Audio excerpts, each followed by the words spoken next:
Aprendizagem significativa. Embora esse termo esteja sendo bastante utilizado ultimamente, ele não é nada novo não, viu? Esse termo foi utilizado por Ausubel em 1963. Pois é, Ausubel já chamava de a teoria da aprendizagem significativa. E ele dizia que esse conhecimento prévio, que já existia um conhecimento prévio na pessoa, e que esse conhecimento prévio era super relevante no cognitivo de quem estava aprendendo. Então, nós podemos entender que existe o conhecimento específico no indivíduo, no qual dá sentido, dá total sentido no que ele vai aprender, nesse novo conhecimento que ele está recebendo. Moreira diz algo super interessante. Ele diz que é importante reiterar que a aprendizagem significativa se caracteriza pela interação entre o conhecimento prévio e o conhecimento novo. E que essa interação não é literal, não é arbitrária. Nesse processo, os novos conhecimentos adquirem significado para o sujeito e os conhecimentos prévios adquirem novos significados ou uma maior estabilidade cognitiva. É importante destacar que esse conhecimento, esse conhecimento na necessidade formal, ele precisa garantir a aprendizagem do aluno. Mas para isso, faz-se necessário estratégias. O professor precisa criar estratégias para alcançar esse potencial, o potencial que o aluno já possui, né? Então, a aprendizagem significativa vai ocorrer quando? Vai ocorrer quando a nova ideia, se relaciona com os conhecimentos prévios do nosso aluno, numa situação que seja relevante para esse aluno. E essa situação relevante é proposta pelo professor. O estudante vai ampliar, vai atualizar aquelas informações anteriores e vai atribuir um novo significado a esse conhecimento. As condições para que ocorra a aprendizagem significativa são a adoção de materiais e estratégias potencialmente criativas por parte do docente e a predisposição para aprender por parte do estudante. Então, além de haver o esforço do professor, tem que haver a vontade do aluno. Os conhecimentos prévios e as atribuições de sentido dependem da interação social, tá? Então, não é apenas a parte biológica que deve ser levada em consideração, a social também. Nesse sentido, um tema é relevante para o estudante quando a sua abordagem não é esvaziada de significado social. Olha que interessante. Precisa haver um significado social, mas as suas características socioculturais reais são mantidas.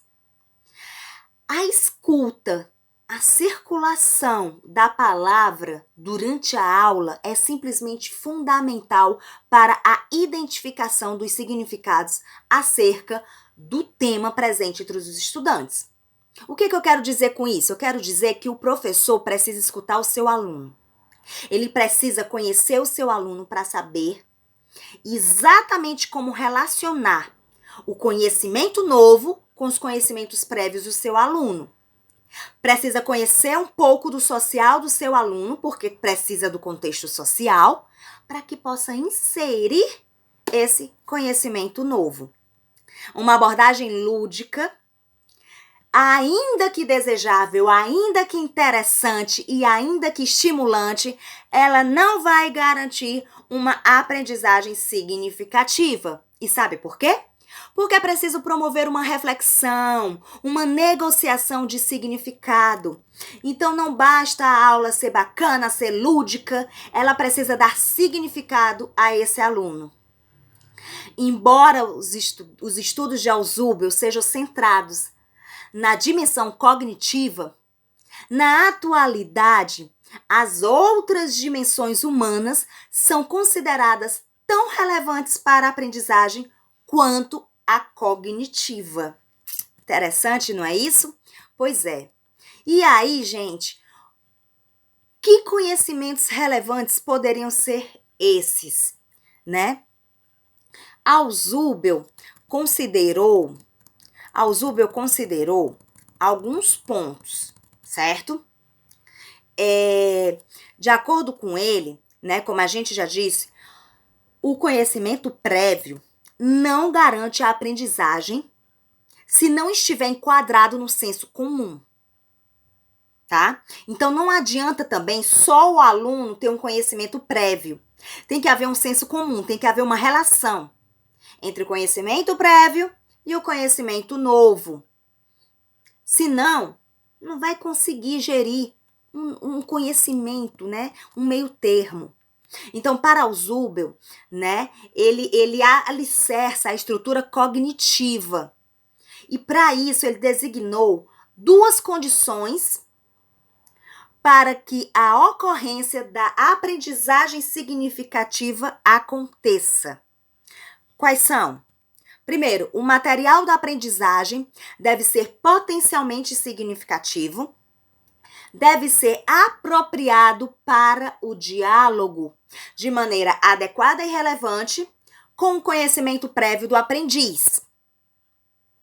Então, como eu disse, não adianta ser só o lúdico, é preciso haver a troca de informação, a interação. Então, a Ausubel já deixa bem claro que tem que haver o diálogo de uma maneira adequada, de uma maneira relevante, de uma maneira lógica.